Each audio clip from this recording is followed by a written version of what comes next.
From translation, NIV New International Version. This 25th day of the year. Today we are reading passages Exodus 22 to 24. Exodus chapter 22, verses 1 to 31. Whoever steals an ox or a sheep, and slaughters it or sells it must pay back 5 head of cattle for the ox, and 4 sheep for the ox. If a thief is caught breaking in at night and is struck a fatal blow, the defender is not guilty of bloodshed, but if it happens after sunrise, the defender is guilty of bloodshed. Any thief must certainly make restitution, but if they have nothing, they must be sold to pay for their theft. If the stolen animal is found alive in their possession, whether ox or donkey or sheep, they must pay back double.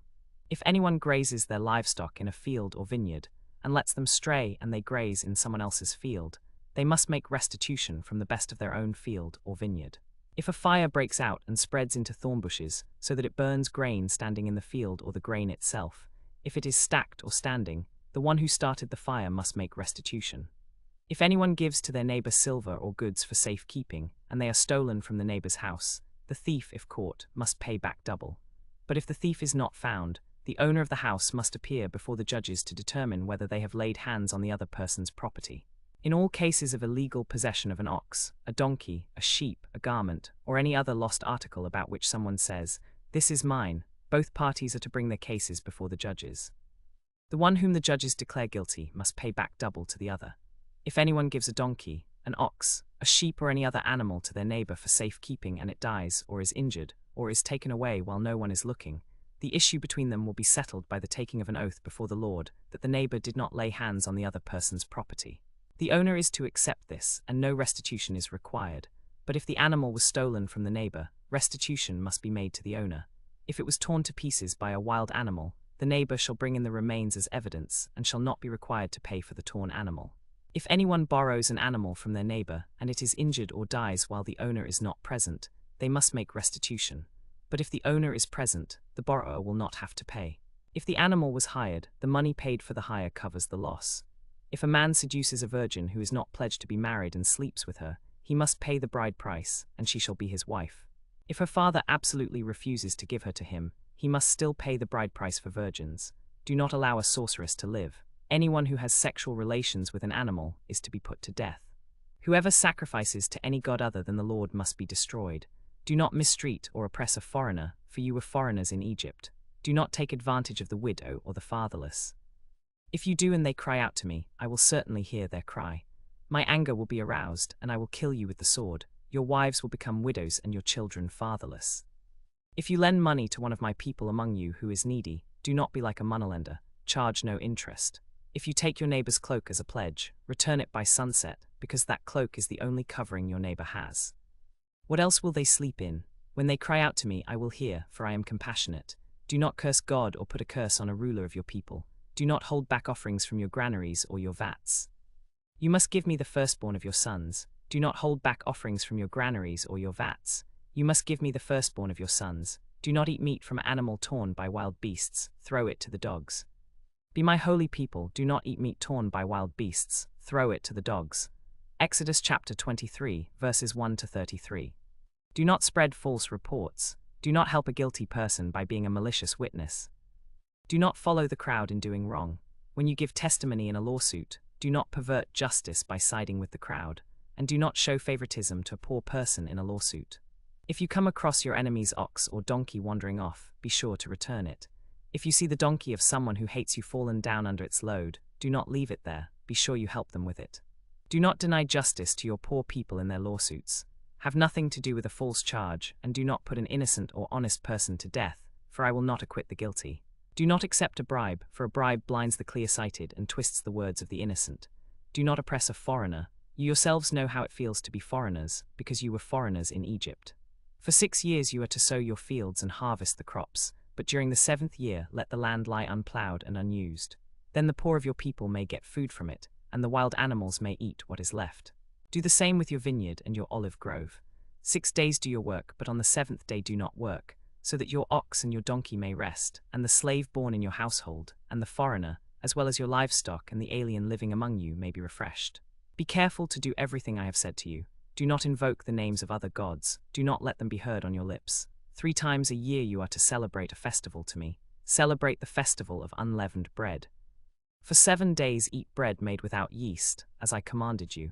Do this at the appointed time in the month of Aviv, for in it you came out of Egypt. No one is to appear before me empty-handed. Celebrate the festival of harvest with the firstfruits of the crops you sow in your field. Celebrate the festival of ingathering at the end of the year, when you gather in your crops from the field. 3 times a year all the men are to appear before the sovereign Lord. Do not offer the blood of a sacrifice to me, along with anything containing yeast, and do not let any of the sacrifice from the Passover festival remain until morning. Bring the best of the firstfruits of your soil to the house of the Lord your God. Do not cook a young goat in its mother's milk. See, I am sending an angel ahead of you to guard you along the way, and to bring you to the place I have prepared.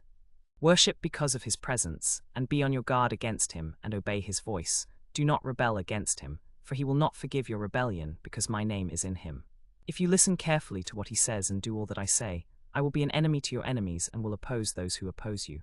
My angel will go ahead of you and bring you into the land of the Amorites, Hittites, Perizzites, Canaanites, Hivites, and Jebusites, and I will wipe them out. Do not bow down before their gods or worship them or follow their practices. You must demolish them and break their sacred stones to pieces.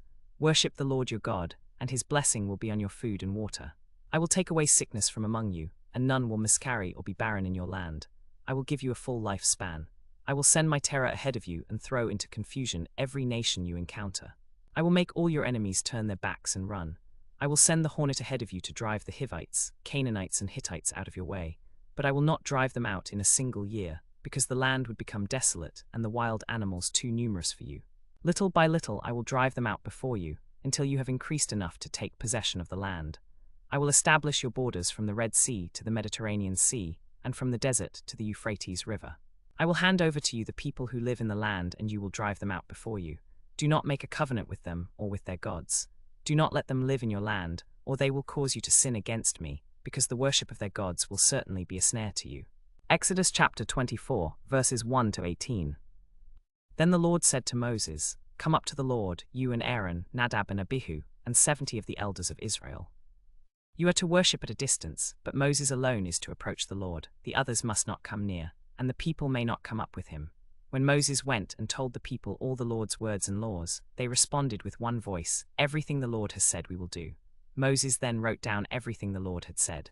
He got up early the next morning and built an altar at the foot of the mountain and set up 12 stone pillars representing the 12 tribes of Israel. Then he sent young Israelite men, and they offered burnt offerings and sacrificed young bulls as fellowship offerings to the Lord. Moses took half of the blood and put it in bowls, and the other half he splashed against the altar. Then he took the book of the covenant and read it to the people. They responded, We will do everything the Lord has said. We will obey. Moses then took the blood, sprinkled it on the people and said, This is the blood of the covenant that the Lord has made with you in accordance with all these words. Moses and Aaron, Nadab and Abihu, and the 70 elders of Israel went up and saw the God of Israel. Under his feet was something like a pavement made of lapis lazuli, as bright as the sky itself. But God did not raise his hand against these leaders of the Israelites. They saw God, and they ate and drank. The Lord said to Moses, Come up to me on the mountain and stay here, and I will give you the tablets of stone with the law and commandments I have written for their instruction. Then Moses set out with Joshua his aide, and Moses went up on the mountain of God. He said to the elders, Wait here for us until we come back to you. Aaron and Hur are with you, and anyone who has a dispute can go to them. When Moses went up on the mountain, the cloud covered it, and the glory of the Lord settled on Mount Sinai. For 6 days the cloud covered the mountain, and on the 7th day the Lord called to Moses from within the cloud. To the Israelites the glory of the Lord looked like a consuming fire on top of the mountain. Then Moses entered the cloud as he continued up the mountain, and he remained on the mountain 40 days and 40 nights.